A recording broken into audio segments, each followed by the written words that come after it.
ఈరోజు Chandrababu Naidu, Pawan Kalyan, home minister Anitha గారు, లోకేష్ గారు చెప్పాలి దీనికి ఆన్సర్.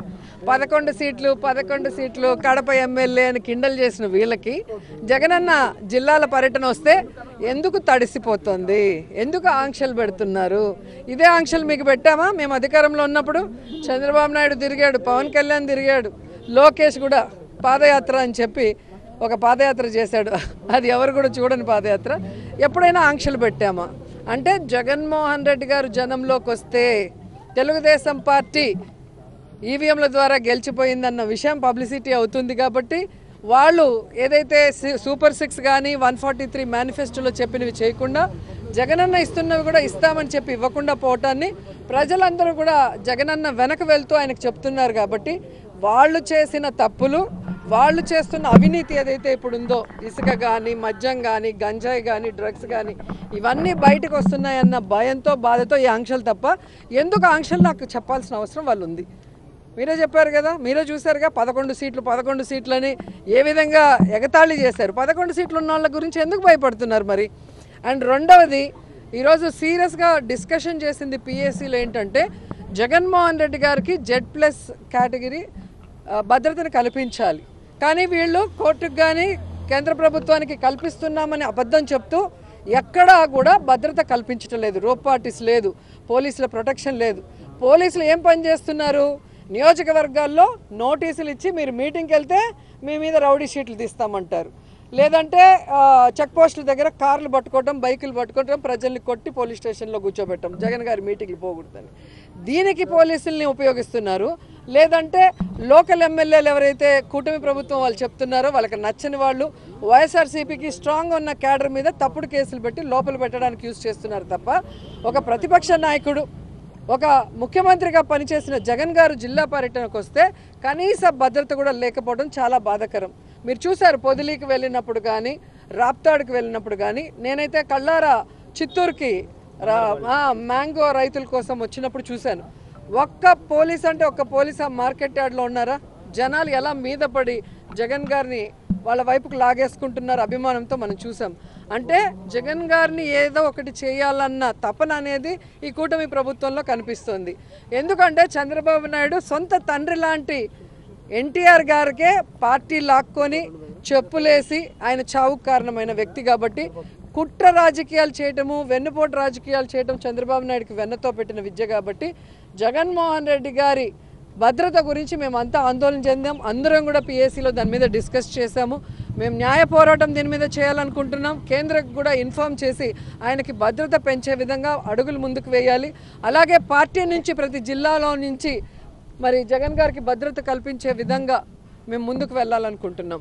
రెండోది, జగన్మోహన్ రెడ్డి గారిని ఆయన పార్టీని భూస్థాపితం చేయాలన్న ఒక్క నీతిమాలిన ఆలోచనతో చంద్రబాబు నాయుడు కూటమి ప్రభుత్వం ఈరోజు ఏ విధంగా తప్పుడు కేసులు పెట్టి ఇంపార్టెంట్ లీడర్స్ని అందరినీ కూడా అరెస్ట్ చేస్తూ వెళ్తున్నారు.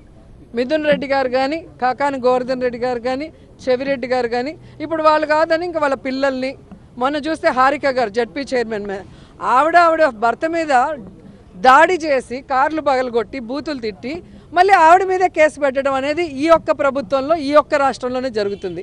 సో వాళ్ళకి మేము క్లియర్గా చెప్తున్నాం, మీరు తప్పుడు కేసులు పెడితే భయపడే వాళ్ళు ఇక్కడ ఎవ్వరు లేరు. దమ్మున్న నాయకుడు జగన్మోహన్ రెడ్డి గారి నాయకత్వంలో పనిచేస్తున్న నాయకులు మేము. మీరు జైల్లో పెడితే రేపొద్దున చక్రవడ్డీతో కూడా మీకు ఇచ్చేదానికి మేము రెడీగా ఉన్నాం. ఎందుకంటే ఈరోజు మీరు సూపర్ 6 ఇస్తామన్నారు, జగన్మోహన్ రెడ్డి గారు ఇచ్చిన ప్రతి ఒక్కటి కూడా ఇస్తామని చెప్పారు.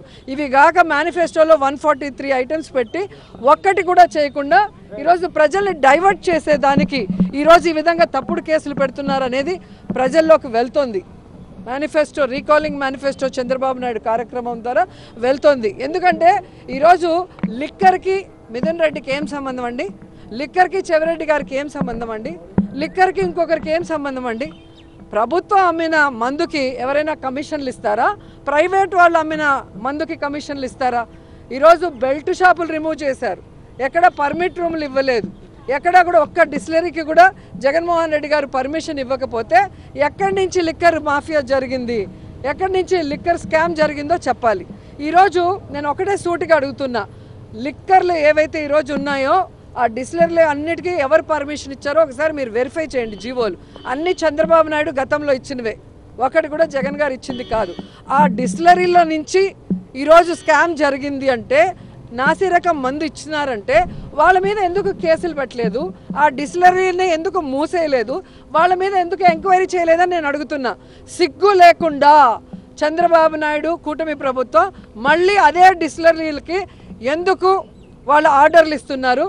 నాసిరకం అని చెప్పిన బ్రాండ్లని ఎందుకు మళ్ళీ వాళ్ళ దగ్గర కొని అవే ఎందుకు ఈరోజు వైన్ షాపుల్లో అమ్ముతున్నారు, బెల్ట్ షాపుల్లో అమ్ముతున్నారు, పర్మిట్ రూములు ఇచ్చి అమ్ముతున్నారని నేను అడుగుతున్నాను.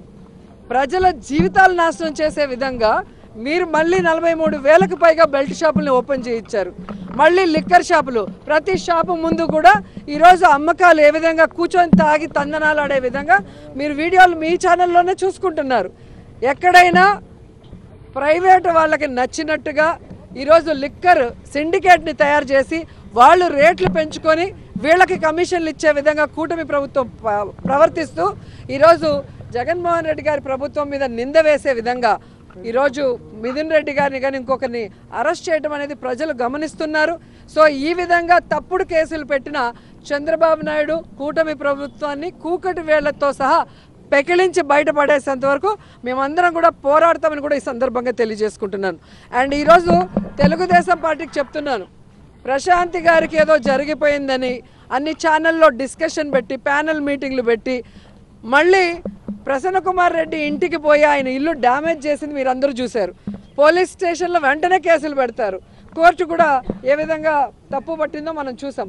కానీ నా విషయంలో అంత వల్గర్గా మాట్లాడుతుంటే అదే ప్రశాంతి పెంచి పోషిస్తున్న ఆర్పి, అదే వేమిరెడ్డి గారు పెంచి పోషిస్తున్న ఆర్పి అన్ని రకాలుగా మాట్లాడుతుంటే ఎందుకు పోలీసులు కేసు పెట్టట్లేదు? కోర్టులో ఎందుకు సుమోటోగా తీసుకొని అలాంటి వాళ్ళకి బుద్ధి చెప్పట్లేదని నేను అడుగుతున్నాను. ఈరోజు నా నియోజకవర్గంలో భానుప్రకాష్ అనేవాడు తండ్రి పేరు చెప్పుకొని రాజకీయాల్లోకి వచ్చాడు. మేము కష్టపడి పైకి వచ్చిన వాళ్ళు. అలాంటి వాడితో కూడా లోకేష్ గారు నన్ను ఈరోజు మాట్లాడిస్తున్నారు. మరి దీని గురించి ఎందుకు ఏ ఛానల్లో కూడా ప్యానల్ డిస్కషన్ చేయట్లేదు? మేధావులు విశ్లేషకులు ఎందుకు కూర్చోవట్లేదు? అంటే మీ పార్టీలో ఉంటే వాళ్ళు మంచోళ్ళు, పక్క పార్టీలో ఉంటే వాళ్ళు చెడ్డోళ్ళు. ఇదే ప్రశాంతి వైసీపీ నుంచే కదా వచ్చింది. మరి ఆవిడ కోసం అంత ఆరాటపడిన వాళ్ళు ఈరోజు హారిక గారికి ఒకటి జరిగినా నాకు ఒకటి జరిగినా ఎందుకు పట్టించుకోవట్లేదు? మేము మహిళలు కాదా? మాకు మనోభావాలు లేదా? మా ఫ్యామిలీలు బాధపడవా? కాబట్టి ఈరోజు అధికారం ఉంది కదా అని ఎగిరెగిరి పడితే రాబోయే కాలంలో జగనన్న ముఖ్యమంత్రి అయిన తర్వాత ఎగిరెగిరి పడిన వాళ్ళని ఎగరేసి తంతామని కూడా ఈ సందర్భంగా తెలియజేసుకుంటున్నాను.